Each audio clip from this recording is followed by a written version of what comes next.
Bonjour à toutes et à tous et bienvenue dans cette édition spéciale Immersion à NVPSP, Côte d'Ivoire, dédiée à la cérémonie de pose de la première pierre de l'agence régionale d'Abidjan.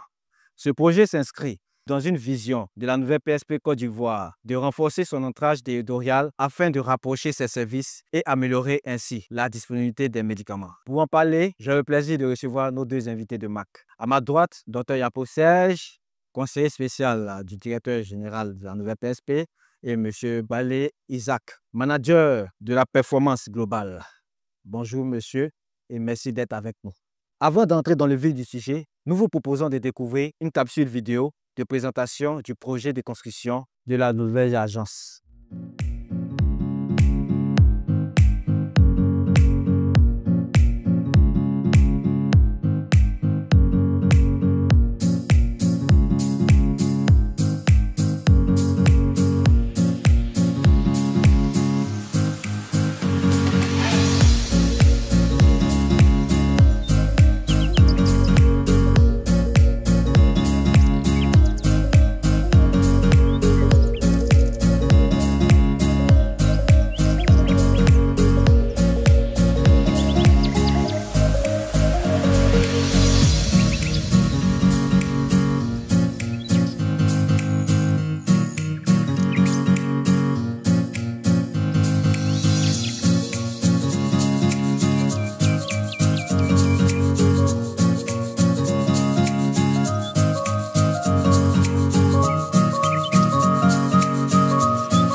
Dr Yapo, qu'est-ce que vous pensez de la pose de la première pierre D'abord, je vous remercie pour l'occasion que vous nous donnez pour cette lucane qui est présentée à la faveur justement de cette cérémonie de première pierre.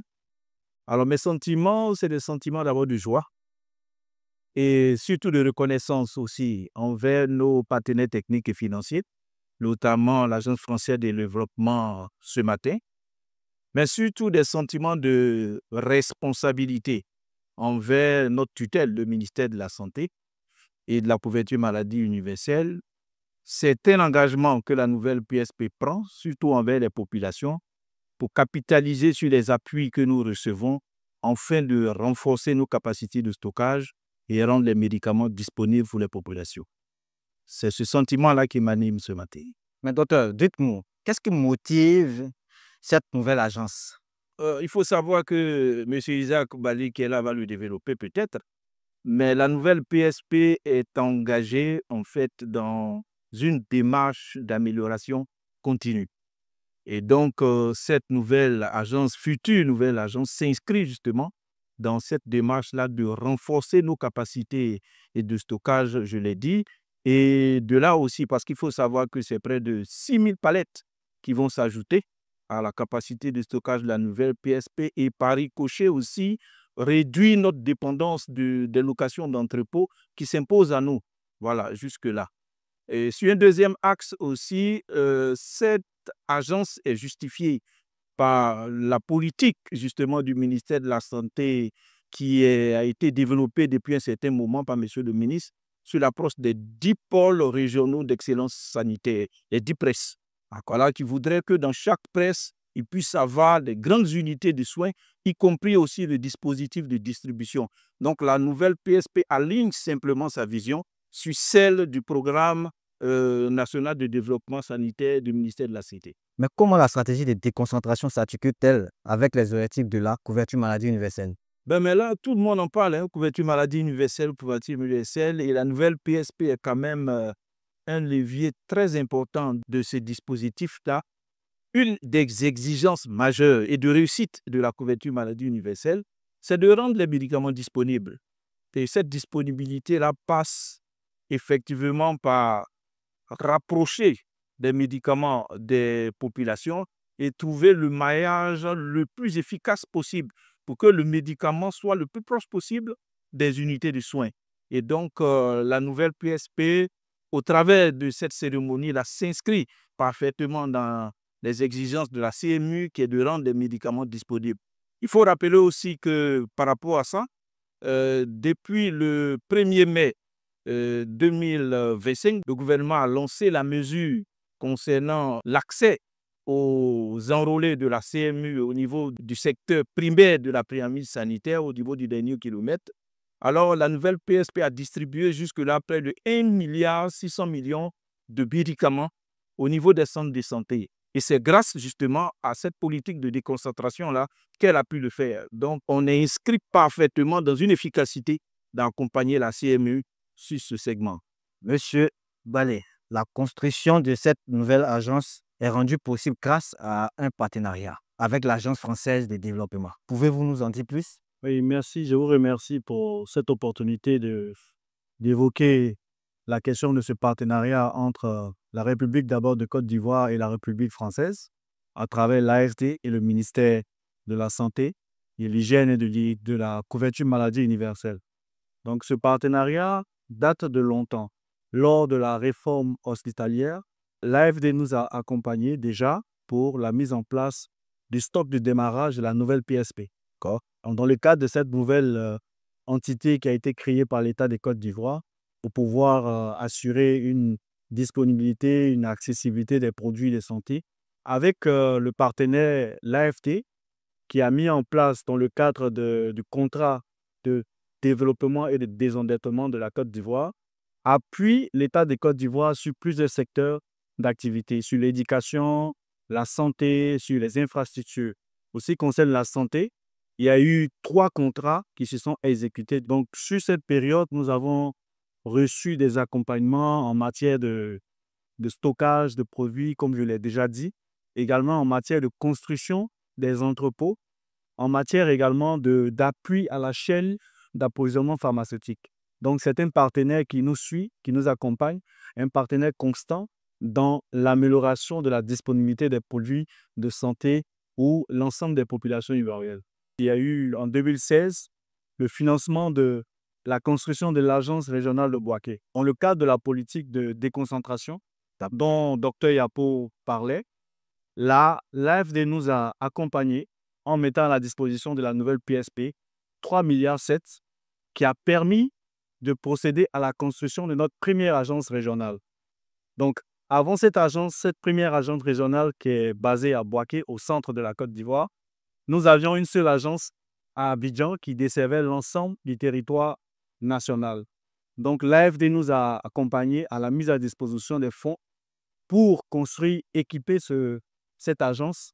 Et en 2020, dans le cadre de la COVID, l'AFD a mis à disposition de la nouvelle PSP des moyens, près de 4 milliards, plus de 4 milliards, pour pouvoir accompagner la prise en charge des patients et également la riposte dans le cadre de l'épidémie de la COVID. Dr Yapo, quelles sont les perspectives de la nouvelle PSP Côte d'Ivoire en matière de déconcentration? On est vraiment dans un plan qui est déroulé au fur et à mesure. Pour l'instant, nous disposons à la limite de 3 agences, 2 agences à Abidjan et une agence au niveau de Bouaké et 8 dépôts qui sont tous opérationnels et fonctionnels pour l'instant. Alors, dans la perspective, l'objectif est de poursuivre cette politique-là et arriver de 3 agences maintenant à 8 autres agences, mais qui sont planifiées sur un plan jusqu'en 2029 et arriver jusqu'à 12 dépôts.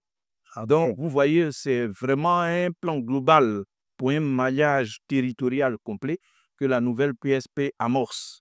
Donc, les perspectives sont bonnes.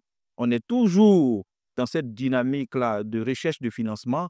Donc là, votre émission aussi donne l'opportunité de le dire à tous nos partenaires qui l'entendent que la nouvelle PSP est preneur pour tout accompagnement financier. Et quelle innovation ou amélioration de cette agence apportera-t-elle en termes de gestion logistique, de distribution et de services? C'est vrai que je ne suis pas un grand spécialiste en termes d'innovation logistique, mais je veux dire que là, nous avons affaire à un futur entrepôt de dernière génération. Et donc, c'est d'abord un monobloc. Quand on parle de monobloc, c'est de réunir plusieurs compartiments de l'entrepôt. Ça facilite en fait le système de collecte. Donc, c'est vraiment un nouveau type de picking qui sera instauré dans ces entrepôts-là avec un système de rails, ainsi de suite. Et ça, c'est technique, mais retenez que cet entrepôt va nous permettre d'abord d'accélérer et de performer sur le principe de collecte des produits. Ça va amoindrir un peu les erreurs de collecte, donc les systèmes aussi de réclamation client. C'est la qualité du service qui va s'améliorer à travers cet entrepôt. Et l'impact sera forcément sur une amélioration de la disponibilité, mais sur aussi une rapidité dans la livraison des médicaments auprès de nos clients. Pour terminer avec les questions sur le plateau, M. Balé, comment voyez-vous l'évolution de ce partenariat stratégique avec l'AFD? Ce partenariat, il est sur du long terme, bien sûr, et on l'espère qu'il a tout ce temps-là. Il va durer dans le temps. Merci pour les mots. Parce qu'aujourd'hui, nous avons une convention avec l'AFD sur 5 ans jusqu'en 2029 qui nous permettra de pouvoir construire 2 nouvelles agences à Mans et à Korogo et également de pouvoir renforcer notre système d'information. Donc, avec ce partenaire, l'AFD, nous avons entrepris des démarches de digitalisation de notre système d'information, d'interopérabilité du système de la nouvelle PSP avec celui des différents établissements et acteurs de la santé publique. Donc, c'est un partenariat qui, on l'espère, durera longtemps et nous sommes engagés à pouvoir mettre de nos efforts, de notre disponibilité, de notre expertise pour pouvoir assurer le développement de ces différents projets. Nous avons reçu quelques questions de la part de nos internautes via nos réseaux sociaux. Nous allons retrouver notre co-animatrice Sophie pour nous lire ces questions.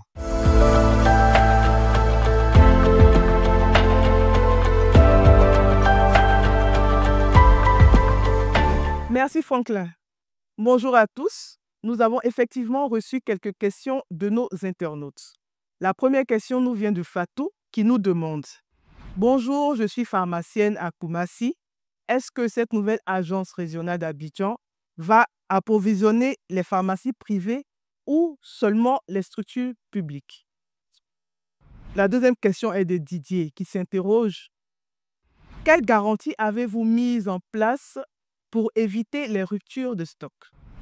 Et pour finir, la troisième et dernière question est de Ahmed qui demande, plein d'espoir certainement: est-ce que cette nouvelle infrastructure va créer des emplois pour les jeunes dans le domaine pharmaceutique? Je me tourne déjà vers Dr Yapou pour la première question. Ok, merci. Je voudrais rassurer notre consoeur qui est pharmacienne d'officine privée. Je suis pharmacien aussi. Normalement, c'est vrai que la nouvelle PSP est dans une démarche d'accroître ses performances opérationnelles par justement la pose de cette première pierre. Mais nous restons en fait dans l'approvisionnement conformément à notre champ d'action. Et la nouvelle PSP approvisionne en première intention les structures sanitaires publiques. Les privés ne sont pas oubliés, mais c'est de façon exceptionnelle. C'est dans des cas, par exemple, pour des produits assez spécifiques, tels que les stupéfiants, que la nouvelle PSP approvisionne le privé parce qu'elle en a le monopole d'importation. On est les seuls à détenir ces produits-là, donc on approvisionne le privé. Et puis, lorsque on assiste effectivement à des ruptures de produits dans le secteur privé. Donc, pour des questions de santé publique, la nouvelle PSP aussi approvisionne de façon exceptionnelle les structures privées qui sont les cliniques, polycliniques et officines. Donc, je voudrais la rassurer que nous restons en fait dans notre schéma d'intervention. Ce n'est pas forcément lié à l'ouverture de cette agence régionale. Pour la deuxième question, Didier s'interroge: quelle garantie avez-vous mis en place pour éviter les ruptures de stock? Okay, merci à Didier pour cette question. Donc, la nouvelle PSP a mis en place, avec les différents acteurs clés de la question du médicament, un groupe de travail qui permet de pouvoir assurer une priorisation des urgences en matière d'approvisionnement. Donc, ce groupe de travail qui a été mis en place, qui se réunit régulièrement, statue sur les nécessités d'urgence, nécessités de priorisation des approvisionnements auprès des fournisseurs et des laboratoires nationaux qui sont implantés en Côte d'Ivoire. Dans le cadre de cette stratégie, la nouvelle PSP a pu hausser le niveau de disponibilité, donc sa capacité à répondre aux besoins des établissements sanitaires qui sont directement approvisionnés par la nouvelle PSP. Et en plus de cela, comme l'a dit le directeur général et notre PCA, dans le cadre de cette collaboration, de ce partenariat avec la République française, à travers l'AFT, nous bénéficions de près de 3 milliards de francs CFA pour renforcer la disponibilité des stocks. Donc, c'est dit que dans cette convention, nous avons eu le financement du stock à hauteur de 3 milliards qui permettra de pouvoir assurer une disponibilité plus renforcée des produits de santé. Donc, c'est un partenariat qui permet à la nouvelle PSP de pouvoir dynamiser son modèle économique à partir de ces fonds qui sont mis à disposition du secteur sanitaire public. J'aimerais ajouter, si vous me permettez, allez-y, ajouter sur ce que M. Ballet a dit. En fait, la problématique des ruptures est quand même assez sensible. Donc, il faut éclairer nos internautes et téléspectateurs, tous ceux qui verront cette émission. En fait, il y a plusieurs acteurs de notre système de santé qui interviennent dans le processus de quantification qui est à l'origine même, en fait, de cette problématique-là. Donc, la nouvelle PSP, elle est une plateforme qui achète, qui stocke et qui distribue. Mais le processus d'évaluation des besoins fait intervenir plusieurs autres acteurs qui peuvent éventuellement avoir des effets si le processus n'est pas totalement huilé sur la question des ruptures. Et aujourd'hui, je peux dire que le principal problème, c'est la justesse de la quantification des besoins, de l'évaluation des besoins. Mais cette problématique est déjà adressée par le ministère de la Santé et le DG de la nouvelle PSP a donné des instructions, c'est inscrit dans sa politique, pour pouvoir vraiment aller à une digitalisation en lien avec aussi le ministère de la Santé qui est en train de déployer une solution informatique qu'on appelle M-Supply en périphérie dans les différentes structures sanitaires. Et c'est ce maillage-là, le système d'information de la nouvelle PSP avec ce qui est en train d'être déployé dans les formations sanitaires en périphérie qui vont nous permettre d'avoir des données de quantification assez justes. On achètera les bonnes quantités. En ce moment, la chaîne d'approvisionnement va connaître une continuité et on n'assistera plus éventuellement à ces ruptures. Tant que ça dépend de la nouvelle PSP, on a une batterie d'indicateurs qui sont mis en place et qui sont monitorés chaque jour pour nous permettre éventuellement d'anticiper sur ces problématiques de rupture. Donc, nous rassurons encore une fois les populations que ces questions-là sont déjà adressées et on y travaille et je pense qu'au fur et à mesure que nous avançons, ces problèmes-là seront de plus en plus derrière nous. Ahmed demande, est-ce que cette nouvelle infrastructure va créer des emplois pour des jeunes dans le secteur pharmaceutique? Pour moi, c'est normal, ça va de soi. Voilà, on met en place une nouvelle infrastructure avec de nouvelles compétences. Si elles ne sont pas disponibles en interne, on ira les chercher ailleurs. Et quand on vous explique un peu notre démarche de déconcentration, vous voyez bien que à court, moyen et long terme, on est sur un déploiement de compétences sur tous ces dépôts et agences qui vont nécessiter forcément des recrutements. C'est bien cela et on peut le constater avec l'ouverture des 8 dépôts régionaux à l'intérieur du pays. Cela a permis de recruter un certain nombre de ressources localement sélectionnées et recrutées pour pouvoir renforcer l'activité opérationnelle dans les différents points de distribution de la nouvelle PSP. Donc, c'est effectivement une opportunité pour pouvoir mettre à la disposition de nouvelles ressources, une nouvelle expertise dans la conduite des activités de la nouvelle PSP. Vous l'avez compris avec nos invités sur les questions posées via nos réseaux sociaux. Merci à Sophie, merci à tous celles et ceux qui ont participé en ligne.